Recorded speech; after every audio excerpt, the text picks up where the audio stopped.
Now I request Professor Nirupa Bhargava, advocate, internationally known lawyer, who's been on many panels internationally against the wars on Afghanistan and Iraq. She very kindly agreed to speak to all of us. Please welcome Professor Bhargava.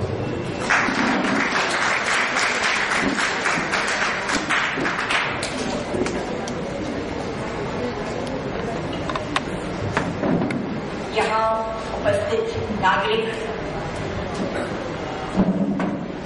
Hindustan के नागरिक, महाराष्ट्र के नागरिक, मुंबई के नागरिक, अभिव्यक्ता ने कहा that I have kindly agreed to address this meeting. No, it is not kind of me. ये मेरा कर्तव्य है.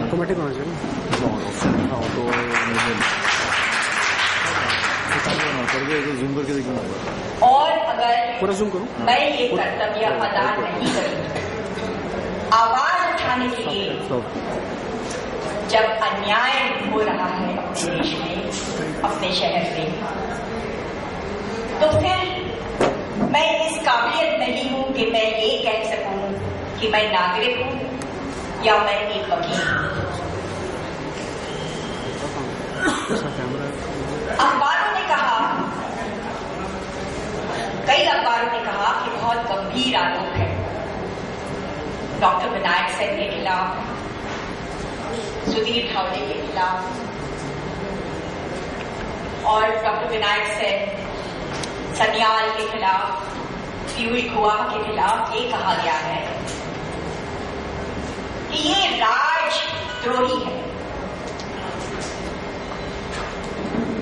राजद्रोही का मतलब तो हम सब समझते हैं. राजद्रोही हिंदी शब्द भी है, मराठी शब्द भी है, जिसे अंग्रेजी में हम सेडिशियस कहते हैं. उन्होंने उपस्थित सरकार के खिलाफ घृणा फैलाने की कोशिश की. अब पहले मैं ये बताना चाहूंगी कि हमारे देश में ऐतिहासिक दृष्टि से देखा जाए तो ये कौन से लोग थे जो इस तरह का राजद्रोह करके गए. पहले तो लोकमान्य तिलक हमारे ही शहर और हमारे महाराष्ट्र के, जिनपे ये आरोप लगाया गया था कि ये राजद्रोह है. और क्यों? क्योंकि उन्होंने कहा कि आजादी हिंदुस्तान की हर नागरिक का हक है. दूसरा राजद्रोह मोहनदास करमचंद गांधी, उन्होंने कहा कि ब्रिटिश साम्राज्यवाद एक हिंदुस्तान की समाज पे बहुत बड़ा अन्याय है, और अगर ये राजद्रोह है तो मैं मानता हूं कि मैं राजद्रोही हूं, लेकिन मैं ये सच्चाई, जो सच है तो सच्चाई है, मैं ये सच्चाई कहने से नहीं हटूंगी. तीसरे जो अली ब्रदर्स थे, अली दो भाई थे जो आजादी के आंदोलन में थे, उनको भी, उनके खिलाफ भी ये आरोप था कि राजद्रोह थे.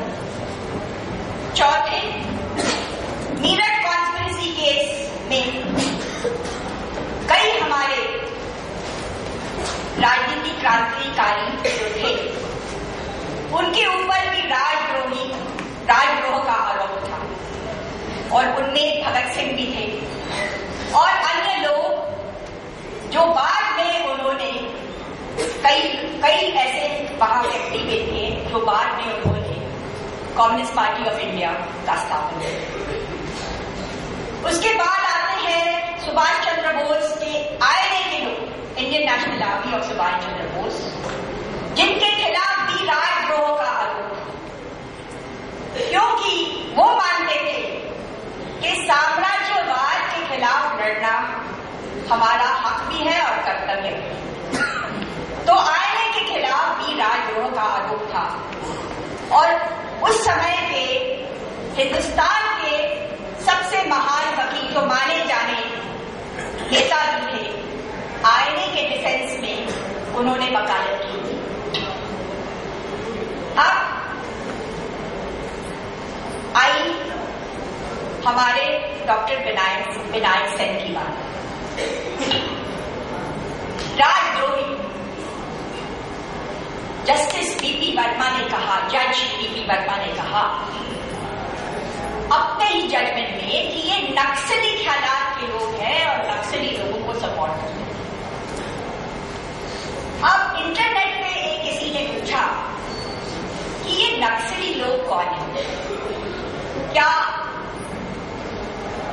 कोई वर्णन कर सकता है कि नक्सली क्या है? अब मैं आपको बताना चाहती हूं कि जो हमारे देश के एक बहुत बड़े व्यक्ति जो केरला सरकार के लॉ मिनिस्टर, कायदा मंत्री भी थे और सुप्रीम कोर्ट के बहुत जाने माने जज थे, जस्टिस कृष्णा आयर, उन्होंने कौन नक्सली है इसके बारे में उन्होंने क्या कहा है। और ये है जो जस्टिस कृष्णा आयर ने कहा। मैं अंग्रेजी में पढ़ के फिर इसका अनुवाद हिंदी में करूंगी। जस्टिस कृष्णा आयर ने एक आर्टिकल में ये कहा, जो हिंदू में उन्होंने लिखा। पहले तो उन्होंने कहा कि हमारी जो राजनीति और कायदा अवस्था है वो विक्टोरियन है, वो 21वीं सदी की नहीं है सिस्टम। जो कानून और पॉलिटिकल सिस्टम जो है ऐसे दिखाई दे रहा है कि वो 19वीं सेंचुरी विक्टोरियन पीरियड की और ये साम्राज्यवाद और फ्यूडल है। और फिर उन्होंने कहा कि नक्सली क्या है। उन्होंने कहा every poor man in hungry despair revisiting the British Empire was once called resisting the British Empire was once called the communist। उन्होंने कहा कि हर गरीब आदमी जो ब्रिटिश साम्राज्य के खिलाफ, ब्रिटिश हुकूमत के खिलाफ आवाज निकालता था या आंदोलन में, गांधी जी के आंदोलन में भाग लेता था, कांग्रेस आंदोलन में, तो उसको कांग्रेसमैन कहते थे और कहते थे कांग्रेसमैन होना राजद्रोही है। उसके बाद उन्होंने कहा कि जब कांग्रेस सत्ता में आई आजादी के आंदोलन के बाद, तो जब भी एक भूखा इंसान आंदोलन में भाग लेता था तो कांग्रेस सरकार उसको कम्युनिस्ट बोलती थी। आप समझ रहे हैं? तो जब कांग्रेस पार्टी सरकार में आई और जो भी भूखा था, जो आंदोलन में भाग लेता था, आवाज उठाता था, वैसे तो हमारे संविधान में ये लिखा है कि हर नागरिक को अपनी आवाज उठाने की और आंदोलन में भाग लेने का हक। फिर जस्टिस कृष्णा आयर ने ये कहा, जो आजकल का माहौल और अवस्था देख के, कि जब कम्युनिस्ट सत्ता में आए, जब कम्युनिस्ट लोग भी सत्ता में आए, तो उसके बाद अगर एक भूखा नंगा इंसान जो आंदोलन में भाग लेना चाहता था और ले रहा है, जैसे कि हमारे दलित भाई, हमारे आदिवासी भाई, इतर डेमोक्रेटिक एलिमेंट्स, तो आजकल उनको नक्सली कहते हैं या नक्सलवाद। अब ये मैं नहीं कहती हूं कि जस्टिस कृष्णा आयर है, तो इसके ऊपर गौर और ध्यान देना है। जो बुद्धिजीवी लोग हैं हमारे शहरों में और जो ग्रामीण भाग में भी है, जो जस्टिस कृष्णा आयर ने बात छेड़ी है, उसके ऊपर गौर करना। अब मुझे याद है कि जब मैंने वकालत शुरू की 1971 में, अब मैं तो पहले बंबई से आने से पहले मैं ग्रामीण भाग में ज्यादा मेरा अनुभव ग्रामीण भाग का था। बंबई में आने के बाद मेरा अनुभव हो गया कि हमारे कामगार की परिस्थिति क्या है, इतर लोगों की परिस्थिति क्या है, बुद्धिजीवियों की परिस्थिति क्या है। लेकिन बंबई में मैं तो बाद में आई, 20 साल तक तो मैं ग्रामीण भागों में मैं काफी रही। तो जब मैं बंबई में आई और वकालत मैंने शुरू की, तो जब हाईकोर्ट में ऐसे ही बहस में मैंने कहा कि क्या आप लोग जानते हैं कि ग्रामीण भागों में दलितों की अवस्था, आदिवासियों की अवस्था, जिसका अनुभव मुझे था, और किसानों की अवस्था, गरीब किसानों की, खेत मजदूरों की अवस्था। तो एक वकील थे जो कम्युनिस्ट थे, अफसोस है कि आज वो हमारे साथ नहीं है, तो उन्होंने किसी से कहा बहुत ही कम आवाज में कि मुझे लग रहा है कि नीलोफर भागवत नक्सली है। अब मैं ज्यादा उस समय नहीं जानती थी, मैंने सुना था नक्सलवादी के बारे में, लेकिन मैं ज्यादा नहीं जानती थी कि नक्सलवादी की मूवमेंट थोड़ा बहुत मैं जानती थी, लेकिन मैं नक्सली थी नहीं। और उसका कारण ये था, मैं क्यों नहीं नक्सली थी वो भी मैं बताऊंगी। क्यों नहीं? क्योंकि मैंने आजादी के आंदोलन के बारे में काफी पढ़ा था और मैंने भगत सिंह के जो आखिरी दिन थे उसके बारे में भी मैंने काफी अभ्यास किया, क्योंकि महाराष्ट्र के कई उस समय जो माहौल थी महाराष्ट्र की वो प्रोगामी थी और कई लोग थे जिसकी काफी प्रेरणा थी चंद्रशेखर आजाद के बारे में, भगत सिंह के बारे में। तो मेरा अभ्यास काफी था भगत सिंह के बारे में, और मैंने पढ़ा था कि भगत सिंह ने क्या कहा था। वो जब आखिरी दिन काट रहे थे एक जेल में, तो उन्होंने ये लिखा कि व्यक्तिगत आतंकवाद से हम लोग समाज नहीं बदल सकते। व्यक्तिगत आतंक, सामाजिक आंदोलन, राजनीति आंदोलन के बाद उन्होंने नहीं की। उन्होंने सिर्फ ये कहा कि मैं बाद में जान गया कि व्यक्तिगत आतंकवाद से हम लोग समाज नहीं बदल। इसका मतलब है मराठी में मैं बताऊंगी की फक्त व्यक्तिगत आतंकवाद आपण करणार तर ते सामाजिक बदल नाही आणू शकत. सामाजिक आणि राजनीतिक बदल आंदोलन पॉलिटिकल पार्टी आणि ऑर्गनायझेशन से आपण आणू शकतो, व्यक्तिगत आतंकवाद से नहीं. और यही बात विश्व के बड़े क्रांतिकारियों ने भी कहा था, क्योंकि जो भी व्यक्तिगत आतंकवाद की मूवमेंट थी उनको बहुत ही कष्ट उठाना पड़ा और उनको मार्ग कभी नहीं मिला. और गांधी जी भी ये जानते थे और भगत सिंह ने आखिरी अपने इसमें लिखा. तो मैं तो नक्सली थी ही नहीं, लेकिन मैं सोचने लगी कि ये मुझे नक्सली क्यों बोल रहे, क्योंकि मुझे पहले से आदत थी सोचने की.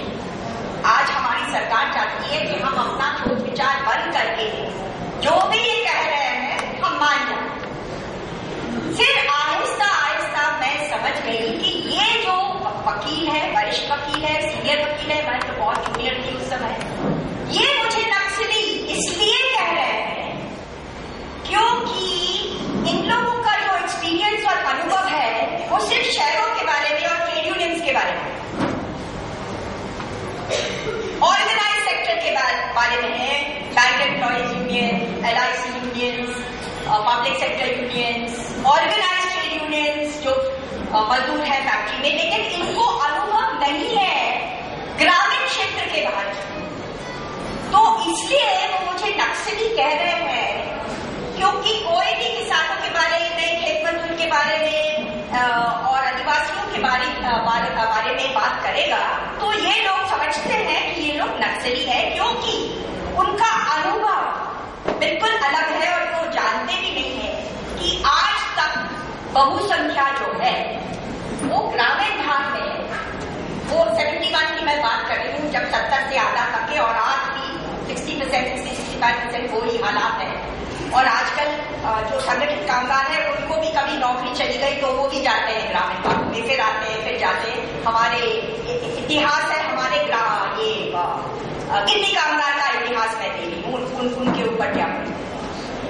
अब ये है जस्टिस कृष्णा जो कह रहे हैं कि अभी जब कम्युनिस्ट सत्ता में आ गई है और वो सिस्टम में पार्लियामेंट्री पार्टी अब्सॉर्ब हुए हैं कम्युनिस्ट पार्टी, तो अभी किसी को कम्युनिस्ट कहना वो बदनाम नहीं कर सकते, तो उसको नक्सली कहते, जो भी गरीब आदमी आंदोलन करता है। अब डॉक्टर विनायक सेन को नक्सली क्यों कहा गया? जज वर्मा ने छत्तीसगढ़ सरकार में एक डॉक्टर है जो अपनी जिंदगी भर आदिवासियों, दलित और कमजोर वर्ग की सेवा करता है, जो पैसे नहीं बनाता है, जो अमेरिका नहीं जाता है, जो शहरों में बड़े बड़े हॉस्पिटल में नहीं काम करता है, तो वो और क्या हो सकता है? जस्टिस कृष्णा ने कहा कि जो वरिष्ठ लोग हैं समाज के, जो हमारे नेता है, जो भांडरदार वर्ग है और जो इतर लोग हैं, वो जरूर नक्सली होगा। जैसे एक वेबसाइट ने कहा कि डॉक्टर विनायक सेन, आपको किसने कहा, मजाक में, आपको किसने कहा वहां जाके पिछड़े इलाके में आप गांधी जी की तरह काम कर रहे हैं? आपको तो अमेरिका जाना था। फिर आपके खिलाफ कभी नक्सली शब्द कोई नहीं इस्तेमाल कर सकता। आपको तो बड़े हॉस्पिटल में पैसे कमाना था। तो अगर आपने ये नहीं किया तो इसका मतलब है, जैसे जस्टिस कृष्णा ने कहा कि अभी गरीब आदमी को नक्सली कहूं, तो ये जो नक्सली शब्द है इसका जो गैर इस्तेमाल हो रहा है ये आपको समझ में। माओवादी ये नक्सली है, वो माओवादी है, वो तीसरा है। हो या ना हो, जो भी ग्रामीण भाग की परिस्थिति के बारे में बात कर रहा है कि यहाँ से आदिवासियों की जमीन छीनी गई, उधर ऐसे हुआ। और डॉक्टर विनायक सेन का सबसे बड़ा आरोप क्या है? वो ये है कि सलवा जुलूम के खिलाफ, सलवा जुलूम आप सब जानते होंगे सलवा जुलूम क्या है। अब ये मैं नहीं कह रही हूं, एक committee, ministry of rural development की एक कमेटी का स्थापन हुआ। उसमें 4 सिविल सर्वेंट, जैसे शासकीय वर्ग के अधिकारी, वरिष्ठ अधिकारी, 3 इकोनॉमिस्ट, अर्थशास्त्र के पंडित और 6 एनजीओ की ऐसी committee ministry of rural development ने बनाई। और उनको कहा कि ये लैंड रिफॉर्म्स और डिस्ट्रीब्यूशन ऑफ रिसोर्सेज, जमीन का बांटना, लैंड का रिफॉर्म्स करना और इसका क्या क्या हो रहा है ग्रामीण भागों में, इसके ऊपर आपको रिपोर्ट लिखना है। तो उन्होंने रिपोर्ट लिख के सरकार को भेजा। अब उसमें, उस रिपोर्ट में उन्होंने ये रिपोर्ट दिया कि आदिवासियों की जमीन छीनी जा रही है। लैंड रिफॉर्म तो छोड़ो, लोगों को जमीन देने का काम तो छोड़ो, जो सरप्लस है, कई लोगों के पास हजारों एकड़ जमीन है जो फ्यूडल एरियाज है, बिहार, छत्तीसगढ़, मध्य प्रदेश वगैरह में, वहां लैंड रिफॉर्म्स नहीं हुए, टेनेंसी रिफॉर्म्स नहीं हुए, वो बात तो छेड़ो, लेकिन आदिवासियों की जमीन छीनी जा रही है। और जो बहुत गंभीर बात है कि कई इलाके हैं जैसे छत्तीसगढ़ वगैरह जहां कई उद्योगपति पैसे दे रहे सरकार को सलवा जुलूम ऐसे संगठन स्थापन करने के लिए, जिनके पास हथियार दे रहे हैं। और हथियार क्यों दे रहे हैं? क्योंकि वो चाहते हैं कि आदिवासी अपने गांव छोड़ के निकल जाए, क्योंकि वहां जो खान है, मिनरल के उनके ऊपर वो कब्जा करना चाहते हैं। ये ऑफिशियल रिपोर्ट है जो मैंने खुद अपने आंखों से वेबसाइट पे पढ़ी। ये किसी आतंकवाद ऑर्गेनाइजेशन ने, माओइस्ट ने, कम्युनिस्ट, सीपीआई, सीपीएम या इतर ऐसी ऑर्गेनाइजेशन ने रिपोर्ट नहीं दी। ये official report of the ministry of कि ये सल्वा युद्धम जो इलीगल है, जो हथियार लेकर आक्रमण कर रहे हैं आदिवासी गांव पे, उनको निकाल के हजारों की तादाद में निकाले गए हो रहे हैं। 1 लाख लोग अफेक्टेड है, उनको अलग अलग ठिकानों पे रखा है और सल्वा युद्धम उनको उनके खिलाफ उनको आक्रमण करती है। ये किलिंग्स आर टेकिंग प्लेस, बलात्कार हो रहे हैं और क्या क्या अत्याचार, उनके घर जलाए जा रहे हैं। क्योंकि जब भी वो वापस जाते थे गांव में तो उनके घर जलाना शुरू कर दिया ताकि वो अपने गांव छोड़ के निकल जाए। तो ये ऑफिशियल रिपोर्ट है। अभी आप लोग नहीं कह सकते कि ये कमेटी है कि इसमें सब नक्सली लोग भरे हुए थे, जैसे मिसेस भागवत और इतर लोग। जैसे मैंने कहा, एक सीपीआई के वकील ने मुझे भी कहा कि ये नक्सली है। बाद में काफी सीपीआई सीपीएम के लोग मेरे ही पास आते थे अपने वकालत के काम, कई बैठे हुए। लेकिन ये विस्टरिंग कैंपेन चल रही थी। नहीं, मिसेस भागवत नक्सली है तो वो बहुत संभाल के रहो। तो नक्सली क्या है, मुझे खुद अनुभव है कि कैसे अनजस्टिफाइड कैंपेन की जाती है जब भी ग्रामीण वार की बात उठाई जाती है। क्यों? क्योंकि पूरी नीति जो है, अभी कई मंत्रियों ने कहा that the economic development of this country is corporate oriented.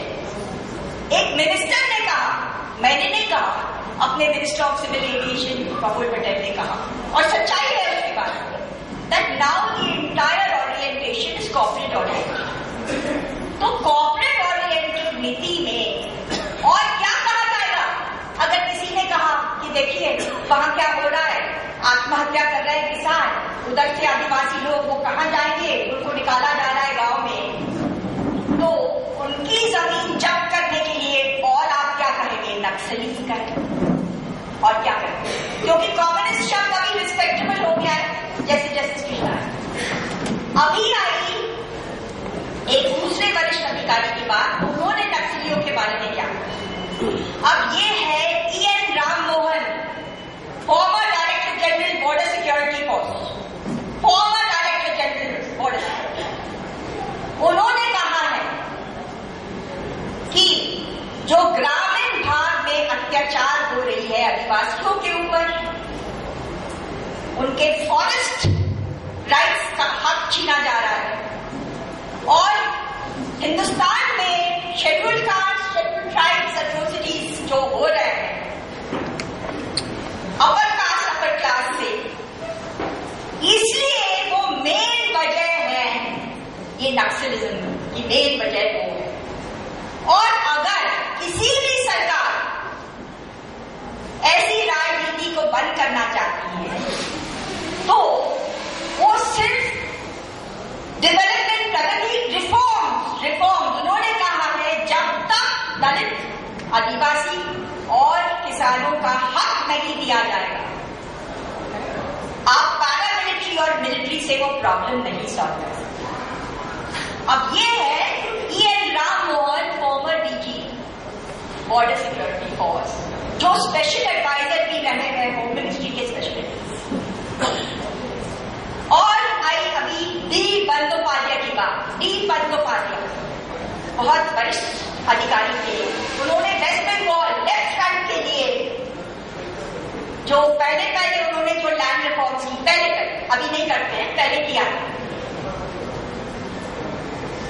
ये ऑफिसर ने उनकी पूरी लैंड रिफॉर्म पॉलिसी इंप्लीमेंट की। तो उन्होंने कहा है कि एक कमेटी, रूरल डेवलपमेंट मिनिस्ट्री ने एक कमेटी बनाई और उन्होंने कहा उड़ीसा में जाके जरा जांच करो क्या हो रहा है उधर। ये कमेटी के अधिकारी थे मुखचुंद दुबे, PN युगांतर और डी बंदोपाध्याय, सब वरिष्ठ अधिकारी, एक अर्थशास्त्र है। तो गए उड़ीसा में कोरापुट, रायगढ़, रिपोर्ट सबमिट की कि यहाँ की सरकारी ऑफिशियल्स आदिवासी की जमीन छीनने में कार्य कर रहे हैं, इलीगल कार्य कर रहे हैं, और इसी वजह से ये सब प्रॉब्लम यहाँ सामने आ गई। लेकिन अब आई बात डॉक्टर विनायक सेन की और अपने पीयूष घोष की और अपने सान्याल की और अभी सुधीर भावे की। उन्होंने क्या राजद्रोही बात कौन सी की? यहां सबूत भी नहीं है। ये जो अन्याय है वो ऐसा अन्याय है कि बिल्कुल सबूत नहीं है, फिर भी हमारे लर्नेड जज, जिसको कहते हैं ना, लर्नेड जज, हम हमेशा बोलते हैं हमारे जज बहुत लर्नेड है, हम नहीं बोलते कि अनलर्नेड है। तो लर्नेड जज वर्मा जी ने कहा ये नक्सली क्यों नक्सली है? क्योंकि उन्होंने एक चिट्ठी सन्याल से जो जेल में थे रायपुर में, उनके पास से चिट्ठी लेकर उन्होंने एक पीयूष गुहा को दी, और ये जो चिट्ठी थी वो अपना वो मैसेज दे रहे थे भिन्न माओ। अब doctor Vinayak Sen is a self declare guardian. वो आतंकवाद के खिलाफ, चाहे सरकार का आतंकवाद हो, चाहे फौज का हो, चाहे किसी का हो, वो मेडिकल असिस्टेंस देने के लिए जा रहे थे और वो प्रेसिडेंट पीयूष थे। अब मुझे याद है इमरजेंसी के समय एक बार मेरे ऑफिस में कई लोग आए, बहुत घबराए हुए थे। उन्होंने कहा हम किसी एमएलए ऑर्गेनाइजेशन से। अब मैं एमएलए ऑर्गेनाइजेशन के लोग से ज्यादा ताल्लुक नहीं थी, क्योंकि हमारे बम्बई में कौन से एमएलए ऑर्गेनाइजेशन हैं। ये सब ऐसे बुद्धिजीवी थे, वो घबराए हुए थे। उन्होंने कहा कि हमारे एक मेंबरान को स्पेशल ब्रांच में बुलाया रखा है, उसको क्वेश्चनिंग कर रहे हैं। अब हम डर रहे हैं वहां जाने के लिए, क्योंकि हमको भी अटक करेंगे। ज्यादा बहादुर नहीं थे ये एमएलए लोग। तो आप जरा हमको जरा मदद दो। तो मैंने कहा अच्छा मैं जाती। मैंने अपना कर्तव्य समझा, क्योंकि अगर कोई भी आता, कोई खूनी आता, तो मैं कहती भाई नहीं भाई आप दूसरे वकील के पास जाइए, I am not an expert on murder. लेकिन अब ये थे परेशान, इतने बुद्धिजीवी लोग, कोई प्रोफेसर थे, कोई क्या थे। मैंने कहा अच्छा मैं जाती हूँ। तो मैं गई वहां, अपने स्पेशल ब्रांच के डिप्टी कमिश्नर पुलिस वहां बैठे थे, और वो मुझे जानते थे, क्योंकि ईरानियन स्टूडेंट्स के जो अटैक हो रहे थे उस समय शाह की रेजीम थी, और काफी सभा को जहां उनकी इंटेलिजेंस एजेंसीज आके उनको राउंड अप करती थी और डिपोर्टेशन देते थे, और हमारे भी लोग उनका साथ देते थे। मैं पुलिस के बारे में नहीं कहती, तो पुलिस पर ओनली थी इम्प्लीमेंटिंग अथॉरिटी। वो फॉरेन मिनिस्ट्री में जाकर इन्फ्लुएंस करके ये स्टूडेंट्स को डिपोर्ट कर रहे थे। तो सब जो फॉरेन स्टूडेंट्स थे बम्बई में, वो जानते थे और बार बार मुझे मेरी सहायता वो लेते थे। तो जब मैं गई तो हमारे एक वरिष्ठ अधिकारी स्पेशल ब्रांच के बैठे थे, मिस्टर वैद्य। तो मैंने उनसे कहा कि मैं आप जानते हैं मैंने अपना कार्ड दिया। तो वो हंस के बोले कि मैं आपके बारे में सब जानता हूँ, आप क्यों कार्ड दे रही है, आपका क्या काम है? तो मैंने कहा देखिए ऐसा ऐसा नाम का शख्स आपके पास है और आप उनको 3rd डिग्री तो नहीं दे रहे हैं। मैंने उस समय मैं बहुत यंग थी and I was quite innocent. I said, are you giving him 3rd degree or not? I have come to find out कि कुछ टॉर्चर वॉर्चर तो हो रहा है या नहीं। तो उन्होंने कहा अच्छा आप मिलना चाहती तो मैं उसको बुलाता हूँ, आप उनके साथ बात कर सकते हैं वगैरह। तो फिर उनको बुलाया, मैंने पूछा 3rd डिग्री है कि नहीं, तो उन्होंने कहा नहीं कोई 3rd डिग्री नहीं है, मुझे प्रश्न पूछ रहे हैं। और मैंने कहा आपकी जो your wife is very concerned about you. तो उन्होंने कहा अच्छा उनको मेरा निरूप भेज देना, ऐसा ऐसा ऐसा। And that I am all right, I am well. मैं कुछ लेटर वहां से नहीं निकाल रही थी। तो मेरा अनुभव है कि एक वकील और एक डॉक्टर अगर कोई ऐसी सहायता के लिए आए तो हम उसको ऐसे खाली हाथ नहीं लौटा सकते। उनका सुनना पड़ता है, चौकसी करनी पड़ती है। तो विनायक सेन गए वहां डॉक्टर को असिस्टेंस, सान्याल को असिस्टेंस देने। कोई सबूत नहीं है कि उन्होंने ऐसा कोई लेटर किसी के हाथ में दिया, और जो रिकॉर्ड और डॉक्यूमेंट्स है, पंचनामा के जो रिकॉर्ड है उसमें भी ऐसी कोई चिट्ठी की वर्णन नहीं। ये जो आर्टिकल 39 या एग्जिबिट 39 जो हम कहते हैं, जो जज वर्मा ने कहा कि अकॉर्डिंग टू दिस लेटर, ये जो लेटर है ये प्रिंट आउट है, print out, white sheet of paper print out, और कोई इंडिपेंडेंट एविडेंस नहीं है कि उन्होंने ये चिट्ठी किसी को दी। और चार्जशीट और जब जो पंचनामा है उसमें भी ये चिट्ठी कभी नहीं थी। और जेलर लोगों ने एविडेंस दी है कि हम हमेशा वो जब जेल में आते थे उनका इलाज, मेडिकल ट्रीटमेंट करने के लिए, तो हमने कभी देखा नहीं कि कोई चिट्ठी किसी को दे रहे हैं, वो हमारे सामने ही बात करके उसको इलाज करके चले जाते। अब प्रोसिक्यूशन का कहना है उन्होंने एक पीयूष गुहा को चिट्ठी दी, वो एक वेस्ट बंगाल के बिजनेसमैन है जिनका टेंडू लीव्स का व्यापार था। अब वो बोल रहे हैं मुझे तो कोई चिट्ठी नहीं दी। आप एक विटनेस को लाते हैं जो बोलता है जब मैं स्टेशन के पास से जा रहा था, रायपुर स्टेशन के पास, तो मैंने सुना कि पीयूष गुहा पुलिस को बोल रही है वो चिट्ठी के बारे में। अब वो एविडेंस हो सकता है क्या? और छत्तीसगढ़ की सरकार के एफिडेविट्स में कॉन्ट्रडिक्शन, जज को बोलते हैं कि इसको स्टेशन, पीयूष गुहा को हमने स्टेशन के बाहर हमने अटक किया। सुप्रीम कोर्ट में कहते हैं कि उन्होंने एक होटल से उनको अरेस्ट किया, और वो होटल का जो नाम है मैं आपको बताना चाहती हूँ, महिंद्रा होटल। और ये है गवाह, इंडिपेंडेंट गवाह। दूसरा गवाह ये है, वो बोलता है कि मैं सन्याल का लैंडलॉर्ड था, सन्याल का लैंडलॉर्ड, और मैंने सन्याल को टेनेंट बनाया डॉक्टर विनायक सेन के कहने पे। पहले तो वो लैंडलॉर्ड नहीं था, उसका ब्रदर इन लॉ था, और फिर जो डिटेल्स बताता है वो सब झूठ, उसको मालूम भी नहीं था कि सन्याल को कहां से अटक किया।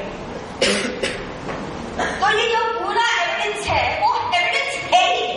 This is a case where there is no evidence, that is why there is such an uproar in the whole country, evidence ही नहीं किसी बात। अब आई बात सान्याल की, क्योंकि सिर्फ राजद्रोही का नहीं, अनलॉफुल एक्टिविटीज एक्ट और Chhattisgarh special public security act के चार्जेस है। अब सन्याल, ये अभी तक साबित नहीं हुआ है कि सन्याल माओइस्ट है कि क्या है, यहां तक कि वो साबित भी नहीं। और ये जजमेंट अपने सुप्रीम कोर्ट के डिसीजंस के खिलाफ है, एविडेंस के खिलाफ है।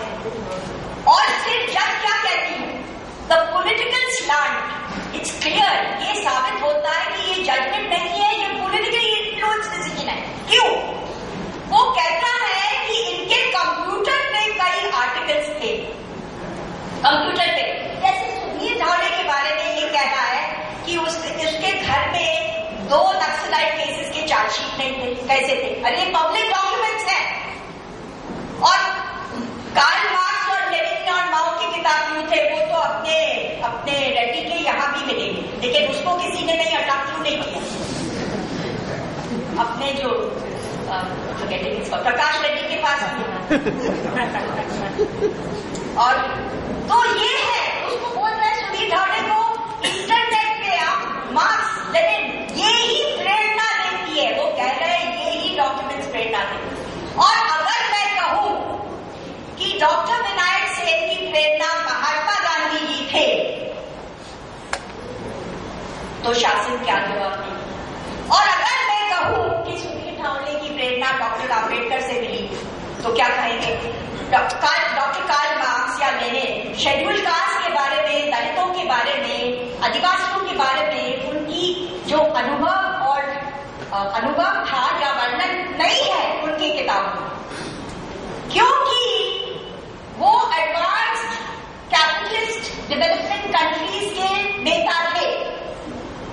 They were not leaders in a semi-feudal country like ours.